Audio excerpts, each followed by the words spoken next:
Nah, Iya kok. saya pernah satu kali mengucapkan orang, misalnya kayak ke temen, "Selamat ulang tahun ya, selamat panjang umur ya, semoga sehat selalu." Tapi jawabannya adalah gini, "Aduh, saya mah jangan diucapin selamat panjang umur. Saya mah udah siap kalau mati sekarang, mati," gitu loh, ya kan. Dalam hati saya, "Ah, kok begini ya jawabannya?" Maksud saya gini, kita dikasih umur panjang itu kan suatu berkah ya. Mhm. Semakin banyak waktu kita hidup di dunia, semakin banyak persiapan yang baik-baik yang kita bisa lakukan sebelum kita meninggal, ya Mhm. kan.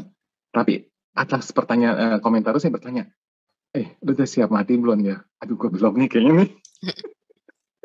Karena gini, Pak, kalau saya lihat ya, saya personally, persiapan saya misalnya untuk keluarga, untuk semua ibu, orang tua, teman, bahkan teman semuanya. Nggak ada yang dipikirkan lagi sih, nggak ada yang aduh saya khawatir. Kekhawatiran sih nggak ada. Yang saya khawatirkan adalah Cimeta, kehidupan kita setelah meninggal ini bagaimana sih gitu loh. Itu kan misteri ya. Mhm. Saya takut. Kenapa? Karena saya nggak tahu apa yang akan terjadi nanti gitu. Mhm. Walaupun kita belajar, berbuatlah karena baik, tanamlah sebaik-baiknya. Kamu akan dapat kehidupan yang lebih baik daripada. Tapi kan itu statement aja, ya kan. Kita nggak tahu bagaimana. Dan tiap malam saya selalu berdoa untuk orang tua, teman, tetangga, ya kan, teman kerja yang udah meninggal, semoga mereka tuh terlahir dengan lebih baik. Tapi kok kadang selalu, kalau gue nanti gimana ya? Kira-kira kalau pada saat meninggal kita ngumpul nggak? Mereka welcome saya nggak gitu? Ini pertanyaan nih misteri setelah kehidupan sekarang ini, Cimeta. Mhm. Kira-kira ada nggak sih gambaran gitu? Sebenarnya apa yang terjadi gitu? Itu Iya. aja. Terima kasih. Nah, udah ya. Oke.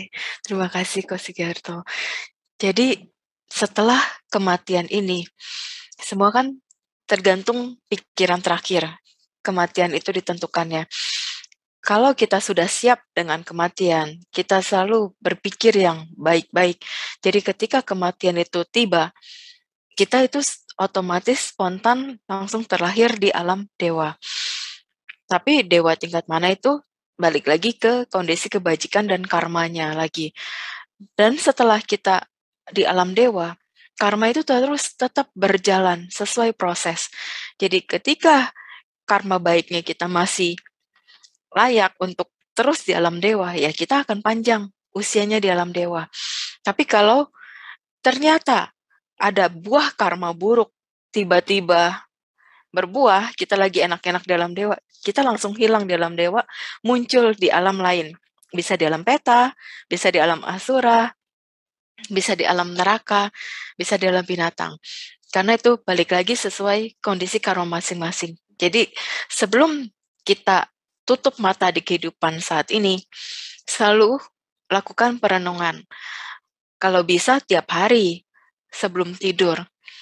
Jadi kita ingat, hari ini saya sudah melakukan perbuatan baik apa ya? Apakah di pikiran saya ada berpikir baik?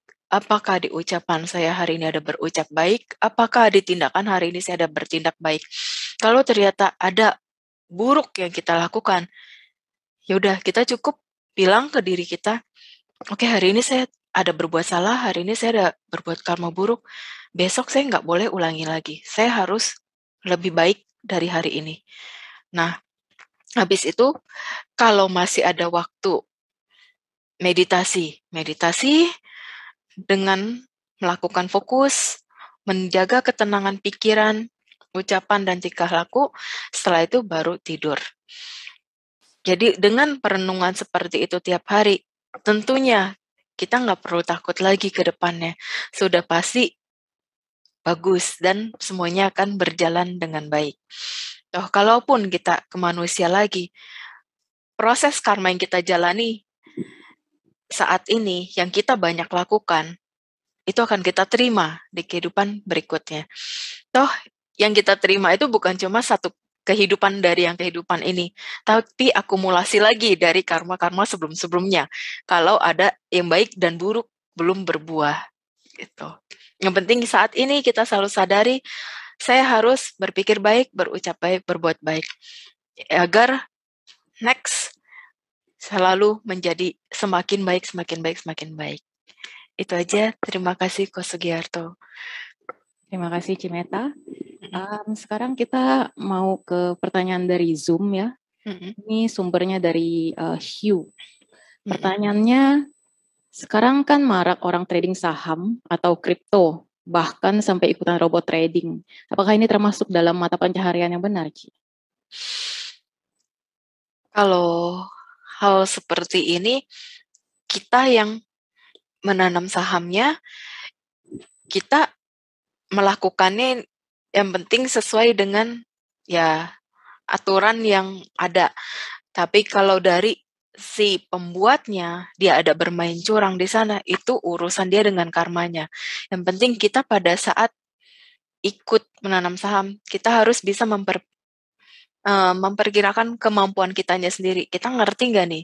Oh, kita ngerti, oke, silahkan bermain besar dan harus siap dengan segala resikonya. Tapi kalau merasa, aduh saya tidak terlalu pandai nih, tapi pengen ikutan, pengen nyoba, silahkan bermain kecil aja gitu. Toh itu setidaknya kita kalau masih bisa menjalani sesuai dengan aturan yang semestinya nggak ada masalah gitu. Kalau kita yang sebagai pemainnya. Oke. Pertanyaan selanjutnya juga dari Zoom, Ci, tentang budaya flexing di sosial media. Apakah itu perbuatan tidak baik dan karma buruk apa yang bisa terjadi bila seumpama saya gemar flexing di sosial media? Untuk teman-teman, flexing itu pamer ya, misalnya, oh saya punya Lamborghini merah kuning hijau biru gitu, kayak pelangi. Oke. Kalau mengenai pamer kayak gitu, itu hak setiap orang ya. Selama dia bisa belinya dari hasil kerja keras yang bermata pencarian benar, ya udah gitu.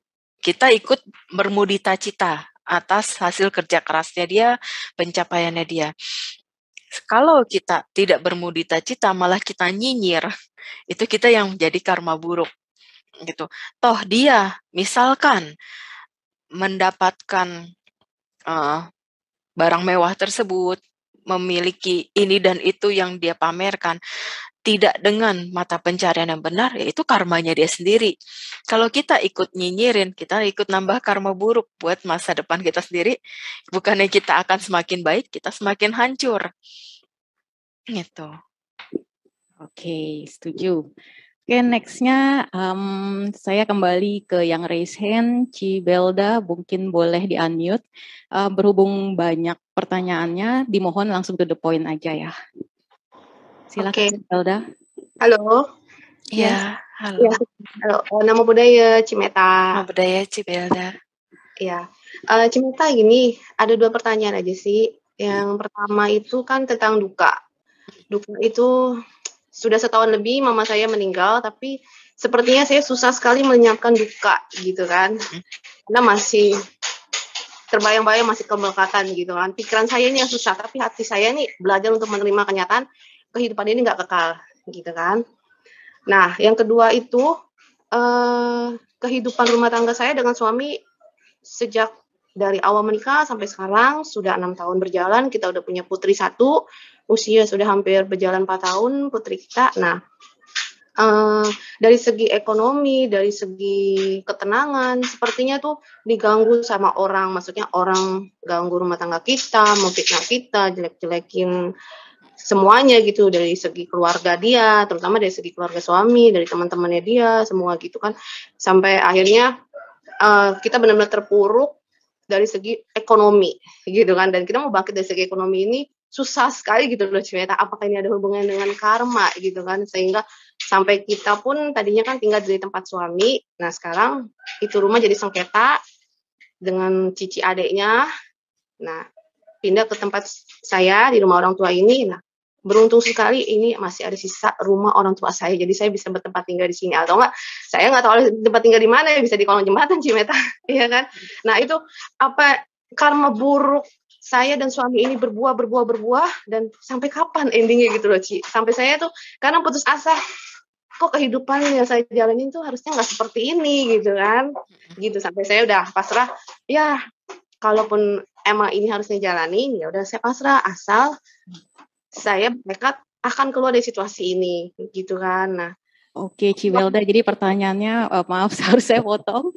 Jadi pertanyaannya yang pertama, karena orang tua Ya. meninggal dan masih attach ya. Jadi gimana mungkin mohon petunjuk dari Cimeta. Dan yang kedua mungkin untuk kehidupan sekarang banyak yang mengganggu. Apakah itu karma buruk yang sedang berbuah dan kalau misalnya iya bagaimana solusinya? Iya betul. Ci. Oke, terima kasih Cibelda. Silakan Cimeta.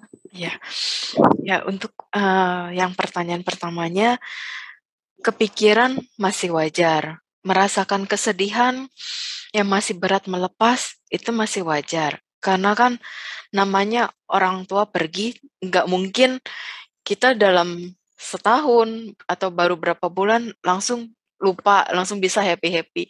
Itu nggak mungkin. Karena tetap semua itu pasti kita ada rasa berat ketika kita harus melepas kepergian orang tua, orang yang kita sayangin. Jadi salah satu caranya biar Cici tidak selalu tenggelam di dalam duka, coba lakukan pelimpahan jasa. Lakukan pelimpahan jasa untuk si mama, terus Cici juga belajar terus merelakan, mengikhlaskan, menyadari ada pertemuan, pasti ada perpisahan. Dan ketika si mama misalkan dulu pernah ada hal baik yang biasa dia lakukan, Cici boleh ikut terusin lakukan apa yang hal baik itu si mama pernah lakukan. Jadi sambil mengingat, mengenang jasa-jasa baiknya dia juga, itu bisa dikondisikan terus.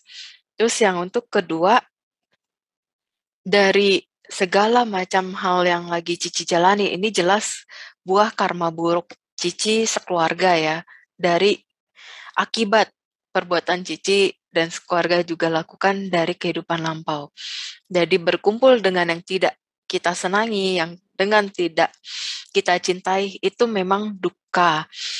Bertemu dengan orang-orang yang tidak baik dengan kita, itu juga duka. Jadi Cici yang penting sama suami, sama anak, sadari, ya udah kita ini jalanin karma buruk ini, dan yang mereka pernah lakukan hal tidak baik terhadap kita, ya udah anggap itu mereka sedang menagih karma dengan kita. Kalau kita sanggup lakukan yang baik, lakukan. Jadi dengan lakukannya itu cukup mengetahui mereka ini kurang baik terhadap kita, dan kalau mereka masih terus mengganggu, cukup Cici sadari, lakukan yang bisa dilakukan, kalau tidak bisa lakukan, lebih baik diam, daripada membuat masalah baru ke depannya, karena kita terus meresponnya dengan negatif juga. Ketika ini terus negatif, kita usahakan stop, diam. Gitu. Kalau bisa kita lakukan yang positif, lakukan. Lakukan positifnya seperti apa, sedangkan kondisi misalnya udah seperti ini nih, udah habis-habisan semuanya. Pertama, kita renungin dulu ke dalam diri kita sendiri. Saya ada lakukan karma buruk apa selama ini? Kalau memang, oh ternyata pikiran saya kebawa negatif nih, karena lingkungan yang terlalu negatif. Oke, diperbaiki dari pikiran dulu. Kembangkan cinta kasih di dalam diri. Fokus ke keluarga Cici, suami dan anak dulu. Nanti setelah itu udah fokus, dengan kerja keras yang seadanya, penghasilannya masih pas-pasan, ya bisa dikondisikan perbuatan baik apa lagi gitu yang bisa dilakukan. Putar terus ke karma baiknya. Sampai nanti tiba saatnya karma baik ada yang berbuah yang cukup besar, itu jangan sampai terlena. Lakukan lagi terus gitu. Sampai nanti Cici juga ya bisa merasakan sendirilah kehidupannya akan menjadi lebih baik dengan suami, dengan anak. Jalanin, ini adalah bagian buah karma baikku. Ini jalanin, ini adalah bagian dari buah karma burukku, dan aku sekarang akan membuat karma baik yang baru. Gitu. Jadi jangan pernah malu apabila ada di broadcastin, ada berdana di sini, butuh ini. Tapi Cici misalnya mau berdana 5.000, 10.000, hanya sanggupnya seperti itu. Nggak usah takut, nggak usah malu, nggak usah minder. Udah ada niat, lakukan. Yang penting tulus, dan ada tujuan berbuat baik. Itu. Hindari mengeluhnya, karena dengan kita dikit-dikit ngeluh, aduh begini, aduh si ini begini, aduh si ini begini, kita nggak bisa berpikir positif, nggak bisa berpikir baik, sehingga kita jadi nggak bisa berbuat baik. Kalau dari Cici, apa sih kalau misalnya kita suka bergosip, terus konsekuensinya apa di kehidupan kita? Dan kalau dilihat dari sekitar gitu, Ci, menurut pengamatan saya aja sih, justru orang-orang yang sering ngobrol itu somehow lebih bahagia, umurnya lebih panjang dibanding orang yang diem aja, tapi semuanya dipendam sendiri gitu, terus kayak jadi gampang sakit. Menurut Cici gimana? Ya, kalau untuk bergosipnya, misalkan membicarakan kehidupan kita sendiri, dan misalkan hanya dengan orang-orang dekat ya, yang memang bisa dipercaya, oh ini nggak mungkin menyebar kemana-mana. Yaudah, itu kan bertukar pikiran. Jadi kita ada problem, dia ada problem, saling bertukar pikiran, hanya untuk di lingkungan situ, tidak menyebar kemana-mana. Nah, yang selalu menjadi gosip, itu kan udah ngomongnya dengan lingkungan sendiri, tahu-tahu ada yang ngomong keluar, akhirnya jadi berita kemana-mana. Terus ada juga memang yang dari pribadi orangnya ingin dikenal di masyarakat, jadi ya dia yang mengumbar masalahnya sendiri, akhirnya membuat orang lain, si ini begini ya, si itu begitu ya, jadi langsung pikiran kita nih yang tidak terkontrol dengan baik, akhirnya mulai deh mengembangkan dari apa yang kita sudah dengar. Sudah dikembangkan, kita merasa, oh ini perlu diomongin nih, perlu digosipin nih sama teman-teman atau sama orang lain. Ya udah, setelah dibicarakan, itu jadi menambah karma juga ya, tergantung apa yang dipikirkan, diucapkannya ini baik atau buruk. Kalau dipikirkan dan bahasa itu mengenai hal yang baik, ya tetap itu jadi sebuah karma baik. Tapi kalau yang dipikirkan dan dibicarakannya yang negatif, itu akan menjadi karma buruk. Jadi balik lagi ke pribadi kitanya. Terus kita sebagai orang misalkan yang ngebaca gosipnya, kita yang melihat dan mendengar, ya udah cukup kita tahu. Tapi kalaupun misalkan masih pengen dibahas lagi sama temen, ya bahas yang sisi positifnya gitu. Karena kita bisa memandang segala masalah itu bermacam-macam. Ada yang dari sisi positif, negatif, bagaimana kita yang membahasnya gitu. Jadi balik lagi ke pribadi kita ya, mau gimana gitu. Oke, terima kasih Ci. Tapi kalau dari karmanya, misalnya ada orang yang suka bergosip dengan intensi negatif, itu biasanya konsekuensinya apa ya Ci? Oh iya, konsekuensinya ya di kehidupan saat ini juga atau di kehidupan mendatang, dia akan selalu diomongin orang yang negatif, bahkan bisa lebih dari itu. Jadi reputasi tidak baik juga ya Ci ya. Kembali ke sharing Cici yang tadi, kan salah satu yang paling pertama seleksi kemauan kita yang tidak wajar. Contohnya kayak tadi Cici cerita soal beli mobil yang sesuai dengan kemampuan kita.